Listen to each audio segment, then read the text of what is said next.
ಹೌದು. ಪಾಪಗ್ರಹಗಳಿದ್ರೆ ಈ ಪಾಪಗ್ರಹಗಳು ಅಂತ ಯಾವ್ದಕ್ಕೆ ಹೇಳುದು ನಾವು? ಪಾಪಗಳು ಹೇಳಿದ್ರೆ ಒಂದು ನೋಡಿ, ಛಾಯಾಗ್ರಹ ಅಂತೆ ನಿಮ್ಗೆ ರಾಹು ಮತ್ತೆ ಕೇತು. ಹೌದು. ಆ ಪಾಪಗ್ರಹ ರವಿ ಪಾಪ ಆಗ್ತಾನೆ, ಚಂದ್ರ ಕೂಡ ಅವನು ಪಕ್ಷ ಬಲ ಬರುವಾಗ ಅಲ್ಲಿ ಪಾಪ ಆಗ್ತಾನೆ, ಮತ್ತೆ ಬುಧ ಕೂಡ ಪಾಪ ಆಗ್ತಾನೆ ಕೆಲವೊಮ್ಮೆ ಪಾಪಗ್ರಹದೊಟ್ಟಿಗಿದ್ರೆ.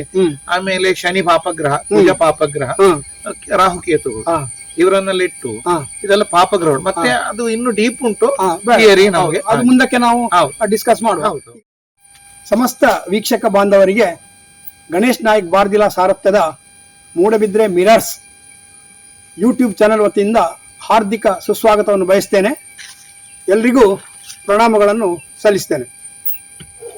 ಇವತ್ತು ನಾವೊಂದು ಹೊಸ ಟಾಪಿಕ್ ಅಂದರೆ ಜ್ಯೋತಿಷ್ ಶಾಸ್ತ್ರದ ಬಗ್ಗೆ. ಯಾಕಂದರೆ ಜ್ಯೋತಿಷ್ ಶಾಸ್ತ್ರ ಅಂತ ಹೇಳಿದ್ರು ಹೊಸ ಟಾಪಿಕ್ ಏನಲ್ಲ. ಇದು ಎಷ್ಟು ಇದರ ಬಗ್ಗೆ ಹೋಗ್ತೇವೆ, ಎಷ್ಟು ಹೋದ್ರೂ ಕುತೂಹಲ ಸಾಕಾಗುವುದಿಲ್ಲ.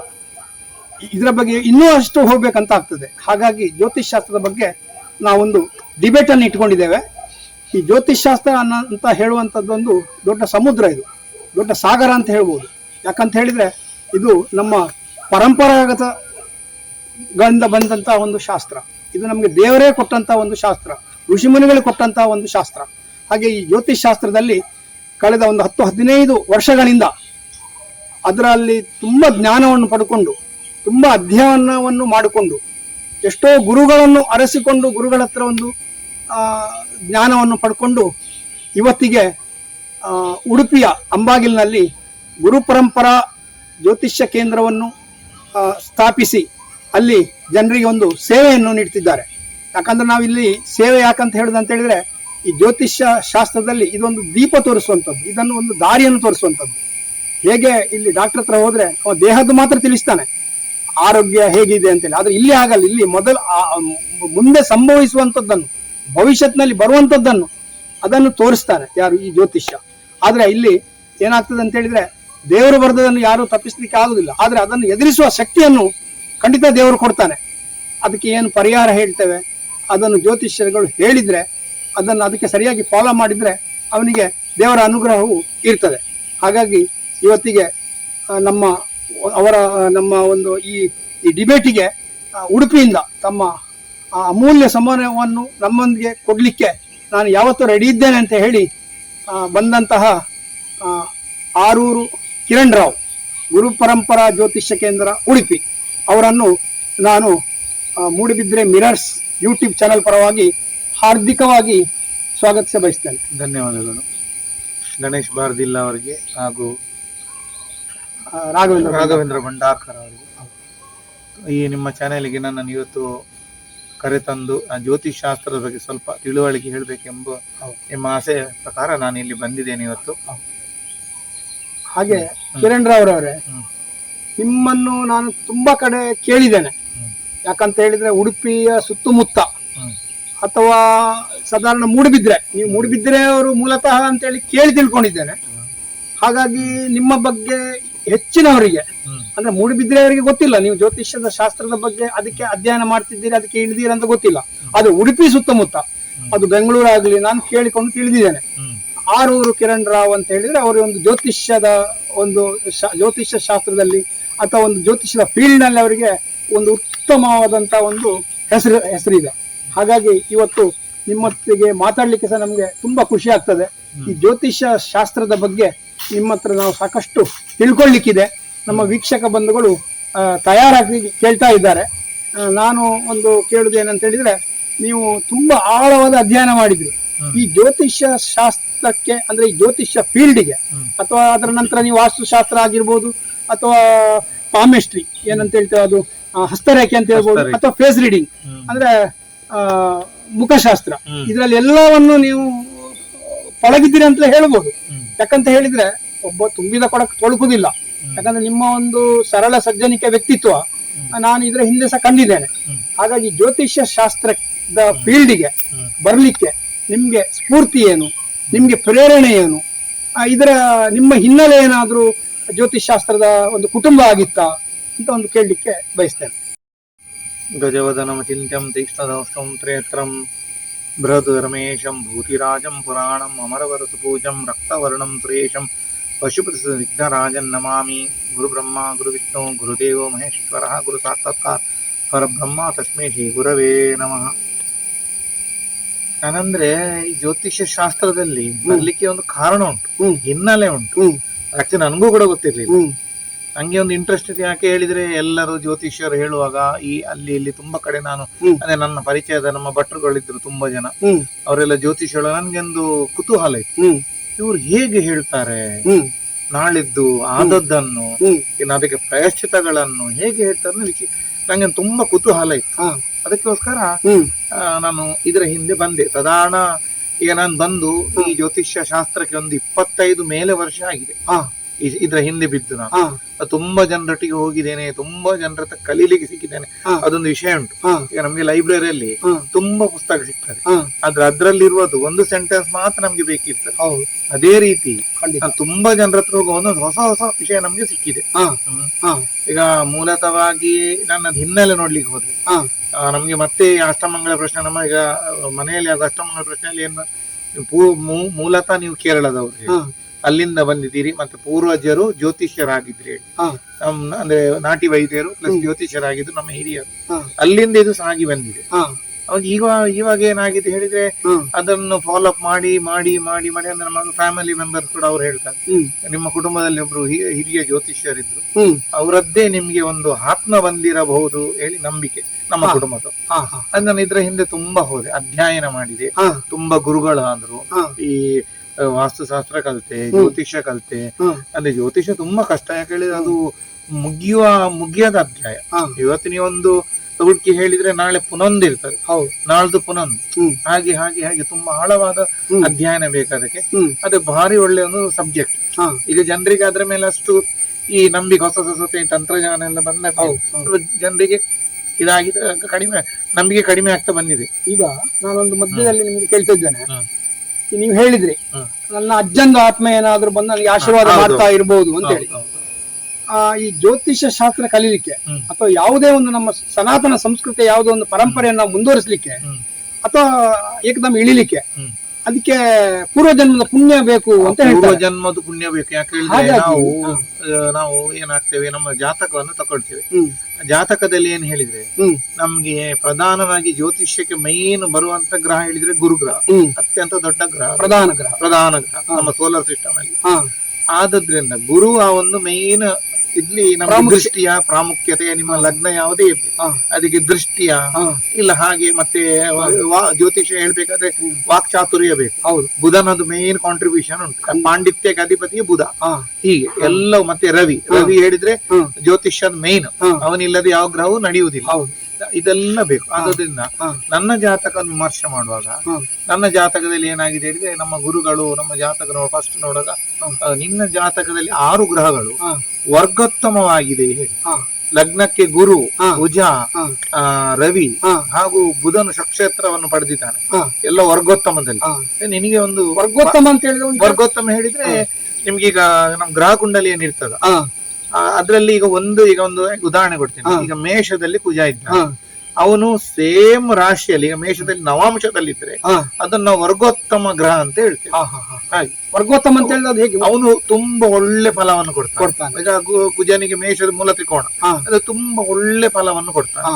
ಅಂದ್ರೆ ಕಷ್ಟದಲ್ಲಿ ಬರುವ ಕುಜನಿಗೆ ಕಷ್ಟ ಅಲ್ವಾ, ಕಷ್ಟ ಮತ್ತೆ ಸಿಟ್ಟು ಈ ರೀತಿಯಲ್ಲ ಒಂದೊಂದು ಗ್ರಹಕ್ಕೆ ಒಂದೊಂದು ಫಲಗಳಂತೇವೆ. ಹಾಗೆ ಅದು ಒಂದು ನಿಮ್ಗೆ ಒಂದು ಮುಖ್ಯ ಕಾರಣ. ಯಾಕಂದ್ರೆ ಇದೊಂದು ದೇವರ ಬಳವಳಿ. ಗುರು ಅಂತ ಹೇಳಿದ್ರೆ ನಾನು ಕೇಳಿ ತಿಳ್ಕೊಂಡದ್ದು, ಗುರು ಅಂತ ಹೇಳಿದ್ರೆ ಒಂದು ದೇವರು, ಗುರು ಅಂತ ಹೇಳಿದ್ರೆ ಒಂದು ಹಿರಿಯರು, ಗುರು ಅಂತ ಹೇಳಿದ್ರೆ ಗುರುಗಳು. ಇವರೆಲ್ಲರ ಅನುಗ್ರಹ ನೀವು ಒಂದು ಈ ಫೀಲ್ಡ್ ಬಂದಿದ್ದೀರಿ ಅಂತ. ನಮ್ಮ ಏನು ಭೂಮಿ ಉಂಟಲ್ಲ, ಈ ಭೂಮಿಗೆ ತುಂಬಾ ಅಸ್ಟ್ರಾಯ್ಡ್ಸ್ ಬಂದು ಸ್ಟ್ರೈಕ್ ಆಗ್ತಿತ್ತು.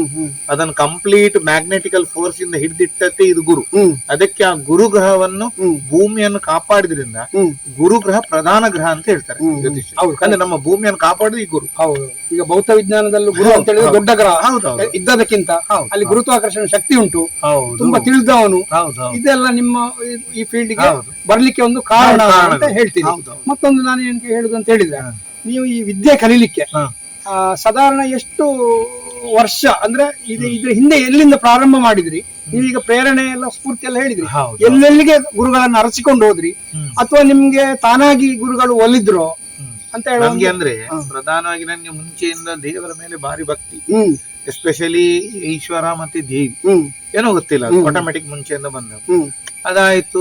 ಏನಾಯ್ತು ಹೇಳಿದ್ರೆ, ಹ್ಮ್ ಈ ಜ್ಯೋತಿಷ್ಯದ ವಿದ್ಯಕ್ಕೆ ಹ್ಮ್ ಒಂದು ನಮ್ಮ ಮನೆಯಲ್ಲಿ ಒಂದು ಘಟನೆ ನಡೆಯಿತು. ಹಾ ಅವಾಗ ಏನಾಯ್ತು ಹೇಳಿದ್ರೆ, ನಾವು ಜ್ಯೋತಿಷ್ಯ ವಿದ್ಯಾ ಇದು ಜ್ಯೋತಿಷ್ಯಕ್ಕೆ ಒಂದು ಸದಾ 20-30 ವರ್ಷ ಮೊದಲು ಹಾ ಒಂದು ಕಡೆಗೆ ಹೋದೆವು, ಹಾ ಇಲ್ಲೇ ಮಂಗಳೂರಲ್ಲಿ. ಹಾ ಅವ್ರು ಹೇಳಿದ್ರು ನನ್ನ ನೋಡಿ, ಹ್ಮ್ ಇನ್ನ ಮನೆಯ ಇದು ತೊಂದ್ರೆ ಇಲ್ಲ, ಅದನ್ನು ನಾನು ಪರಿಹಾರ ಮಾಡ್ತೇನೆ, ಅದು ದೊಡ್ಡ ವಿಷಯ. ಹಾ ಬಟ್ ನಿನ್ಗೆ ಒಂದು ಜ್ಯೋತಿಷ್ಯ ಕಲಿಯೋ ಯೋಗ ಉಂಟಲ್ವಾ, ಹಾ ನೀನು ಇಷ್ಟ ಇದ್ರೆ ನನ್ನ ಹತ್ತಿರ ಬರ್ಬೋದು ಅಂತ ಅವರಾಗಿ ನಂಗೆ ಫಸ್ಟ್ ಹೇಳಿ. ಹಾ ಆಮೇಲೆ ನನ್ನದು ಸ್ಟಾರ್ಟಿಂಗ್ ಸ್ಟೆಪ್. ಹಾ ನಾನು ಅಲ್ಲಿಂದ ಅವರ ಮನೆಗೆ ಹೋಗ್ತಿದ್ದೆ, ಪೂಜೆ ಕಲಿತೆ, ಹಾ ಎಲ್ಲವೂ ಈ ಹೋಮಗಳನ್ನು ಕಲಿತೆ. ಹಾ ಆಮೇಲೆ ಮೃತ್ಯುಂಜಯ ಆಗ್ಲಿ, ನವಗ್ರಹ ಶಾಂತಿ ಆಗ್ಲಿ, ಸಂಧಿ ಶಾಂತಿ ಆಗ್ಲಿ, ಹಾ ಇದೆಲ್ಲ ವೈದಿಕ ವಿಧಿ ಎಲ್ಲ ಅವ್ರ ಹತ್ರ ಕಲಿತೆ. ಹಾ ಹಾಗೂ ಜ್ಯೋತಿಷ್ ಶಾಸ್ತ್ರ ಕೂಡ ನನ್ಗೆ ಹೇಳಿಕೊಟ್ರು. ಅಂದ್ರೆ ಕರ್ಮಾಂಗಕ್ಕೂ ಬಂದ್ರಿ? ಹಾ, ಕರ್ಮಾಂಗಕ್ಕೂ ಬಂದ್ರೆ. ಆಮೇಲೆ ಏನಾಯ್ತು ಹೇಳಿದ್ರೆ, ಹಾ ಇನ್ನೊಂದು ನಮ್ಗೆ ಮಂಗಳೂರಲ್ಲಿ ಒಬ್ರು ಹೆಂಗಸ ಇದ್ದಾರೆ, ಅವ್ರು ಕೂಡ ತುಂಬಾ ಕಲ್ತವ್ರು ಹಾ ಈ ಜ್ಯೋತಿಷ್ ಶಾಸ್ತ್ರದಲ್ಲಿ. ಹಾ ಅವ್ರ ಹತ್ರ ಹೋದೆ, ಅವ್ರ ಹತ್ರ ತುಂಬಾ ಕಲಿತೆ. ಅವ್ರ ಹತ್ರ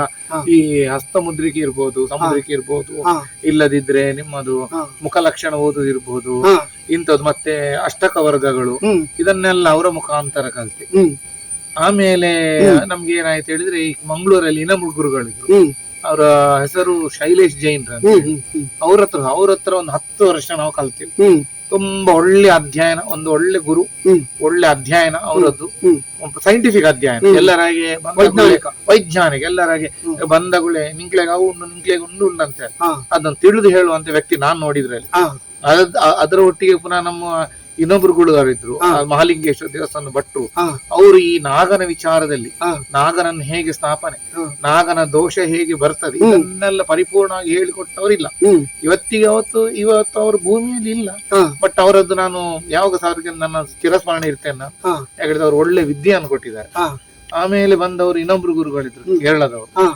ಅವರತ್ತು ಕಲ್ತೆ ನಾನು ಹಾ ತುಂಬಾ. ಹಾ ಈ ದೇವ ಪ್ರಶ್ನೆ ಅದು ಇದೆಲ್ಲ ಹಾ ಹಾಗೆ ಹೀಗೆ ಬಂದ ದಾರಿ. ಹಾಗಾದ್ರೆ ನೀವು ಜ್ಯೋತಿಷ್ಯ ಮೂಲಶಾಸ್ತ್ರ ದಾಟಿ ಅಷ್ಟಮಂಗಲದವರೆಗೆ ಬಂದಿದ್ದೀರಿ? ಅಷ್ಟಮಂಗಳ ಹೋಗಿದ್ದೇನೆ, ಕೆಲವು ಅಷ್ಟಮಂಗಳಿಗೆ ಹೋಗಿದ್ದೇನೆ, ನಮ್ಮ ಗುರುಗಳೊಟ್ಟಿಗೆ ಹೋಗಿದ್ದೇನೆ, ನೋಡಿದ್ದೇನೆ. ಬಟ್ ಅಷ್ಟಮಂಗಳ ಅದೊಂದು ಡೀಪ್ ಅಧ್ಯಯನ, ಸುಲಭದ ವಿಷಯ ಅಲ್ಲ. ಖಂಡಿತ ಅಧ್ಯಯನ ಅದು ತುಂಬಾ ಡೀಪ್ ಉಂಟು. ಯಾಕೆ ಹೇಳಿದ್ರೆ ಅದು ಅಷ್ಟಮಂಗಳ ಹಾಕುವವರು ಕೂಡ ಅಷ್ಟೇ ನಾಲೆಜ್ ಇದ್ದ ವ್ಯಕ್ತಿಗಳಿಂದ ಪ್ರಮಾಣಬದ್ಧ ಶ್ಲೋಕ. ಒಂದು ಕನಿಷ್ಠ ಒಂದು ಜ್ಯೋತಿಷ್ಯನಿಗೆ ಕನಿಷ್ಠ ಒಂದು ಪ್ರಶ್ನೆ ಹೇಳ್ಬೇಕಾದ್ರೆ 700 ಶ್ಲೋಕಗಳು ಅವನಿಗೆ ಬಾಯಿಪಾಠ ಬೇಕು. 700 ಬಿಡಿ, 500 ಆದ್ರೂ ಬೇಕು ಅಟ್ಲೀಸ್ಟ್. ಹಾಗಾದ್ರೆ ನಮ್ಗೆ ಒಂದು ಶ್ಲೋಕ ಆಧಾರ ಪ್ರಕಾರ ಇಂಥದ್ದು ಹೀಗೆ ಉಂಟು ಹೇಳ್ಬಹುದು. ಒಂದು ಉದಾಹರಣೆ ಕೊಟ್ಟೆ ನಾನು. ನಮ್ದು ಲಗ್ನ ಅಂತೀನಿ, ನಿಮ್ಗೆ ಎಲ್ಲರಿಗೂ ಗೊತ್ತಿದ್ದ ಲಗ್ನ. ಈಗ ನಮ್ಗೆ ಒಂದು ಲಗ್ನದಲ್ಲಿ ಪಾಪಗ್ರಹಗಳು ಉಂಟು. ಪಾಪಗ್ರಹಗಳಿದ್ರೆ ಪಾಪಗ್ರಹಗಳು ಅಂತ ಯಾವ್ದಕ್ಕೆ ಹೇಳುದು ನಾವು? ಪಾಪಗಳು ಹೇಳಿದ್ರೆ ಒಂದು ನೋಡಿ, ಛಾಯಾಗ್ರಹ ಅಂತ ನಿಮ್ಗೆ ರಾಹು ಮತ್ತೆ ಕೇತು. ಹೌದು. ಆ ಪಾಪಗ್ರಹ ರವಿ ಪಾಪ ಆಗ್ತಾನೆ, ಚಂದ್ರ ಕೂಡ ಅವನು ಪಕ್ಷ ಫಲ ಬರುವಾಗ ಅಲ್ಲಿ ಪಾಪ ಆಗ್ತಾನೆ, ಮತ್ತೆ ಬುಧ ಕೂಡ ಪಾಪ ಆಗ್ತಾನೆ ಕೆಲವೊಮ್ಮೆ ಪಾಪಗ್ರಹದ ಒಟ್ಟಿಗಿದ್ರೆ.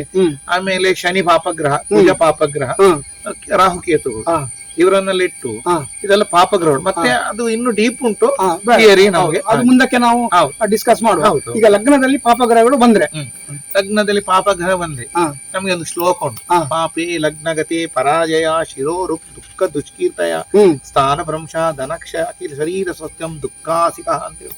ಅದ ಅರ್ಥ ಏನು ಹೇಳಿದ್ರೆ, ಪಾಪಗ್ರಹವು ಲಗ್ನದಲ್ಲಿ ಬಂದ ಕೂಡಲೇ ಪಾಪೇ ಲಗ್ನಗತೆ ಪರಾಜಯಗಳು ಅಂದ್ರೆ ನಾವು ಎಲ್ಲಿ ಹೋಗ್ತೇವ ಪರಾಜಯಗಳು, ಅತಿಯಾದ ರೋಗ, ದುಃಖ, ಒಂದು ಸ್ಥಾನ ಭ್ರಂಶ. ಈಗ ನಮ್ಗೆ ಯಾವ್ದೇ ಸ್ಥಿರವಾಗಿ ಸ್ಥಾನದಲ್ಲಿ ಕೂತ್ಕೊಳ್ಳಿಕ್ಕೆ ಆಗುದಿಲ್ಲ. ನಾವು ಹೇಳ್ತೇವೆ, ನಾವು ಪ್ರಶ್ನೆಯಲ್ಲಿ ಹೋಗ್ತೇವೆ, ಅಲ್ಲಿ ಹೋಗ್ತಿಲ್ಲ, ಅಲ್ಲಿ ಹಲವಾರು ಹೇಳ್ತಾರೆ. ನಾನು ಅವರು ತಪ್ಪಂತ ಹೇಳುದಲ್ಲ. ಬಟ್ ಫಸ್ಟ್ ಆಫ್ ಆಲ್ ನೀವು ಹೇಗೆ ಹುಟ್ಟಿ ಬಂದಿದ್ದೀರಂತ ಮೈನ್ ಇರುತ್ತೆ. ಹೌದು, ಹುಟ್ಟಿದ ಮೂಲ ಬೇಕು ನಮ್ಗೆ. ಹುಟ್ಟಿದ್ದಾಗ ನಿಮ್ಗೆ ಜಾತಕದಲ್ಲೇ ತೊಂದರೆ ಅಂತ ಉಂಟಂತ ಹೇಳಿದ್ರೆ, ಈಗ ನನ್ನ ಗುರುಗಳು ಹೇಳಿದ್ರು, ಏನ್ ಹೇಳಿದ್ರೆ ಒಂದು 30% ಅನ್ನು ಸರಿ ಮಾಡ್ಲಿಕ್ಕೆ ಆಗ್ತದೆ, ಬಿಟ್ರೆ 70% ಅನ್ನು ಸರಿ ಮಾಡ್ಲಿಕ್ಕೆ ಆಗುದಿಲ್ಲ. ಅದು ಯಾವ್ದು ಜಾತಕ ಹೇಗುಂಟು ಅದು ಹಾಗೇನೆ ನಡೆದು, ಅದು ದೇವ ಲಿಖಿತ ಅಂತ ಹೇಳ್ತಾರೆ. ಈಗ ಈ ಪ್ರಶ್ನಾಶಾಸ್ತ್ರಕ್ಕೂ ಜಾತಕಕ್ಕೂ ಈ ಲಗ್ನದಲ್ಲಿರುವ ಪಾಪಗ್ರಹ ಅಂತ ಏನಂತ ಹೇಳಿದ್ರೆ, ಅದು ಒಂದೇ ನಮೂನೆ ಫಲ ಕೊಡ್ತದ? ಒಂದೇ ನಮೂನೆ ಫಲ ಕೊಡ್ತದೆ, ಎಲ್ಲದಕ್ಕೂ ಒಂದೇ ನಮೂನೆ ಫಲ. ಈಗ ಒಬ್ರು ಬಂದ್ರು, ಈಗ ಒಂದು ಮನೆಯ ವಿಷಯ ಕೇಳಲಿಕ್ಕೆ ಬಂತು. ಆ ಲಗ್ನ ಯಾವ್ದೋ ಒಂದು ಲಗ್ನ ಬಂತು, ಅಲ್ಲಿ ಮಾಂದಿ ಉದಯ ಆಯ್ತು. ಇಲ್ಲದೆ ಆ ಜಾಗದ ವಿಷಯ ಕೇಳು ಅಂತ ಹೇಳುವ ಚತುರ್ಥ ಭಾವವನ್ನು ನಾವು ಜಾಸ್ತಿಯಾಗಿ ನೋಡ್ತೇವೆ. ಅಲ್ಲಿ ಒಂದು ಮಾಂದಿ ಬಂತು. ಮಾಂದಿ ಬಂದ್ರೆ ಏನು ನಮ್ಗೆ ಫಲ ನಿಮ್ಗೆ ಗೊತ್ತಿದ್ದವ್ರು ಜ್ಯೋತಿಷಿಗಳು. ಈಗ ಮಾಂದಿ ಬಂದ್ರೆ ಏನುಂಟು, ನಮ್ಗೆ ಪ್ರೇತ ಲಕ್ಷಣ, ಪ್ರೇತ ಲಕ್ಷಣ ಹೇಳ್ಬೇಕಂತ ಉಂಟು. ಹೌದು. ಚತುರ್ಥದಲ್ಲಿ ಬಂದ ಕೂಡಲೇ ಹೌದು. ಇಲ್ಲ ಲಗ್ನದಲ್ಲಿ ಅಂದ್ರೆ ಆ ಈ ಪ್ರಶ್ನೆಗೆ ಬಲ ಇಲ್ಲ ಅಂತ ಅರ್ಥ. ಹೌದು. ಅದು ಮುಂದೆ ಹೋಗು ಸ್ವಲ್ಪ ಜಾಗ್ರತೆ ಮಾಡ್ಬೇಕು. ಹೌದು. ಈ ಪ್ರಶ್ನೆ ಹೌದು. ಈಗ ನೀವು ನಿಮ್ಮ ಗುರುಗಳು ಯಾರ್ಯಾರು ನನಗೆ ಕಲಿಸಿದ್ದಾರೆ ಅಂತ ಹೇಳಿ ಒಂದು ಧನ್ಯತಾ ಭಾವದಿಂದ ಹೇಳಿದ್ರಿ. ಅದ್ರಲ್ಲಿ ಒಬ್ರು ಸ್ತ್ರೀ ಮಹಿಳಾ ಜ್ಯೋತಿಷಿ ಸಹ ಹೇಳಿದ್ರಿ. ಅವರಿಂದ ಜ್ಯೋತಿಷ್ಯ ಮಾತ್ರ ಅಲ್ಲ, ಯಾವುದು ಇದು ಹಸ್ತಶಾಸ್ತ್ರ ಅಥವಾ ಫೇಸ್ ರೀಡಿಂಗ್ ಇದೆಲ್ಲ ಕಲ್ತಿದೆ ಅಂತ ಹೇಳಿದ್ರಿ. ನಿಜವಾಗಿ ಆದ್ರೆ ನೀವು ಅಲ್ಲಿ ಎಲ್ಲರ ಹತ್ರ ಸಹ ಒಂದು ವಿದ್ಯೆಗೆ ಒಂದು ಜ್ಞಾನಕ್ಕೆ ಹೋಗಿ ಅಪಹರಿಸಿದ್ದೀರಿ. ಇದು ನಿಜವಾಗಿ ತುಂಬಾ ಸಂತೋಷ ಕೆಲಸ. ಯಾಕಂತ ಹೇಳಿದ್ರೆ ಎಲ್ಲರೂ ನಾವಂದ್ರೆ ನಿರಂತರ ಡೈಲಿ ನಾವು ಬೆಳಿಗ್ಗೆ ಎದ್ದು ಪೂಜೆ ಪುರಸ್ಕಾರ ನಮ್ದು ಅನುಷ್ಠಾನಗಳನ್ನು ಪೂಜೆ ಜಪ ತಪಗಳನ್ನು ಮಾಡಿ ಅನುಷ್ಠಾನ ಮಾಡಿ ಪೂಜೆ ಪುರಸ್ಕಾರ ಮಾಡಿ ಬೆಳಿಗ್ಗೆ ಎದ್ದು ನಾನು ಮಂಗಳೂರಿಗೆ ಎಷ್ಟೋ ವರ್ಷ ಬಸ್ಸಿನಲ್ಲಿ ಹೋಗಿ ಬಸ್ಸಿನಲ್ಲಿ ಬಂದಿದ್ದೀರಿ. ಅದೇ ನಾನು ಹೇಳ್ಬೇಕಂತಿದ್ದೆ. ಅದೇ ನೀವು ಇಷ್ಟೆಲ್ಲ ಶಾಸ್ತ್ರ ಕಲಿತ ಮೇಲೆ ಜ್ಯೋತಿಷ್ಯ ಹೇಳಿದವರು ಅವರ ಬಾಯಲ್ಲಿ ಸರಸ್ವತಿ ನಿಲ್ಬೇಕು. ನೀವು ಹೇಳಿದ್ರೆ ಅವಾಗ್ಲೇ ಇದನ್ನ ಒಂದು ಸ್ಥಿತಿ ನನ್ನ ಒಳ್ಳೇದುಂಟು ಅಂತ ಹೇಳಿ ನನಗೆ ಹೇಳಿದ ಗುರುಗಳು. ನನಗೆ ಅಲ್ಲಿವರೆಗೆ ಗೊತ್ತಿರ್ಲಿಲ್ಲ. ಆಮೇಲೆ ನಾನು ನಿಜ ಸ್ಥಿತಿ ನನಗೆ ಅರಿವು ಬಂತು. 6 ಗ್ರಹಗಳು ಇದು ಷಡ್ಗ್ರಹಗಳು ಅದು ವರ್ಗೋತ್ತಮ ಹೇಳಿ ನಂಗೆ ಗೊತ್ತೇ ಇಲ್ಲ. ನಾನು ನವಮುಷ ಬಗ್ಗೆ ತುಂಬಾ ಚಿಂತೆ ಮಾಡ್ಲಿಲ್ಲ. ಅಲ್ಲಿ ಗ್ರಹ ಕುಂಡಲಿ ನೋಡ್ತಿದ್ದೇನೆ, ಭಾವಕುಂಡಲಿ ನೋಡ್ತಿದ್ದೆ. ಮತ್ತೆ ಇದರಲ್ಲಿ ನೋಡೋದು ಎಲ್ಲ 6 ಗ್ರಹಗಳು ವರ್ಗೋತ್ತಮ. 6 ಗ್ರಹಗಳು ಒಂದು ವರ್ಗೋತ್ತಮ ನವಾಂಶದಲ್ಲಿ ಇರುವುದು ಸ್ವತಃ ನಾನು ಸಹ ಕೇಳಿದ್ದು ಪ್ರಪ್ರಥಮ. ಯಾಕಂದ್ರೆ ಇದು ಅಷ್ಟು ಇದರಲ್ಲಿ ಬರುವುದಿಲ್ಲ. ಎಲ್ಲಿಯಾದ್ರೂ ಬಂದ್ರೆ 1, 2, 3 ಇಷ್ಟು ಬರೋದೊಂದು ನಿಜವಾಗಿ ಗ್ರೇಟ್. ಹಾಗಾಗಿ ನಾನು ಸಹ ಎಣಿಸುವುದು ನೀವು ಈ ಪರಂಪರಾಗತ ಇದಕ್ಕೆ ಬರ್ಲಿಕ್ಕೆ ಕಾರಣನೇ ಈ ಗ್ರಹಗಳ ಒಂದು ಅನುಗ್ರಹ. ನಮ್ಗೆ ಗುರು ಪಂಚಮಾಧಿಪತಿ. ಪಂಚಮಾಧಿಪತಿ ನಿಮ್ಗೆ ಎಲ್ಲ ಗೊತ್ತುಂಟು. ಪಂಚಮ ಸ್ಥಾನ ಹೇಳಿದ್ರೆ ಪೂರ್ವ ಪುಣ್ಯ. ಅಂದ್ರೆ ನೀನು ಹಿಂದಿನ ಜನ್ಮದಲ್ಲಿ ಏನಾಗಿದ್ದಿ ಆ ಗುರುವೇ ಬಂದು ದೃಷ್ಟಿ ಲಗ್ನ ಕೊಡ್ಬೇಕಾದ್ರೆ ನಾವು ಗುರುಗಳು ಹೇಳಿದ್ರು ಪೂರ್ವದಲ್ಲಿ ಕೂಡ ನೀವು ಒಂದು ಬ್ರಾಹ್ಮಣ ಜ್ಯೋತಿಷ ಆಗಿದ್ದೀರಂತೆ. ಅಂದ್ರೆ ಅದಕ್ಕೆ ನಮ್ಗೆ ಸೈಂಟಿಫಿಕಲಿ ಇದುಂಟು. ಪಂಚಮಾಧಿಪತಿ ನಮ್ಗೆ ನೇರ ಸಪ್ತಮಕ್ಕೆ ಒಂದು ಲಗ್ನಕ್ಕೆ ದೃಷ್ಟಿ ಕೊಟ್ರೆ ಪೂರ್ವ ಜನ್ಮದಲ್ಲಿ ಹೀಗೆ ಇದ್ರು ಇವರು ಹೇಳಿ ಅಂತ ನಮ್ಮ ಗುರುಗಳು ಹೇಳಿದ್ದಾರೆ. ಹಾಗಾಗಿ ನಮ್ಮ ಒಂದು ಈ ಕ್ಷೇತ್ರಕ್ಕೆ ಬರಲಿಕ್ಕೆ ನಿಮ್ಗೆ ಸ್ಫೂರ್ತಿ ಹೇಗೆ, ಪ್ರೇರಣೆ ಹೇಗೆ, ಆಮೇಲೆ ಇದನ್ನ ಈಗ ಮುಂದುವರಿಸ್ತಿರುವ ಬಗ್ಗೆ ಅತ್ಯಂತ ಸುಂದರವಾದ್ರೆ ನಿಮ್ಮ ಹಿನ್ನೆಲೆಯನ್ನು ನನಗೆ ತಿಳಿಸಿದ್ದೆ. ನನಗೆ ಏನು